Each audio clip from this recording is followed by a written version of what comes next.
Beta grup жетекчиси барбы? Çakırmadı öyle. Ha, çakırmadı. Çerkezler resmi çakırmadı.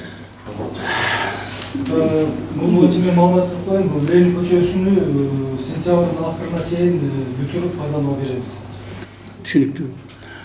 Бета групптун ишмердүүлүгүн текшергилечи. Муну мен эме УДУга, начальник УДУга, начальник УДУ. Вам поручается. Бета групп компаниясынын ишмердүүлүгүн текшергиле. Так. Минтрастан канча акча алган, кайсыл көчөгө, так, кандай иштетти, эффективдүүлүгүн жана ошонун пайдалуулугун текшергиле. Макулбу? Срочный порядке. Анын ишмердүүлүгүн начальник УДУ сиз өзүңүз көзөмөлгө аласыз. Макулбу?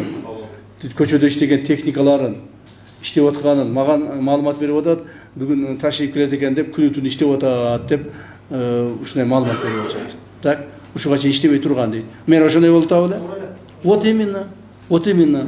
Азыр ошол бета групптун жетекчиси чакыргыла. Каякта жүрөт экен? Бишкекте болсо Бишкектен, Нарында болсо Нарынан тапкыла. Эгерде келбей турган болсо, анда Бишкектеги коллегаларга команданы бергиле. Так, алар таап, кармап, салып машинеге. Анан башка жакка алып келебиз бул жагачы. Жетекчисин алып келип байлап койгула ушул жерге бир столбагачы. Ушул жерде турсун. Эртең менен кечке турсун ушул жерде. Нечего да, тамакты да бербей, байлап койгула столбага. Ошол начальник УДУ сиз өзүңүз аласыз. Контроль. Все, макул, отуруңуздар. Эми мына Нарын шаарындагы жанагы көйгөйлүү болуп аткан эки чоң көчө, так, Шералиева жана Ленин көчөлөрү, буюрса Шералиева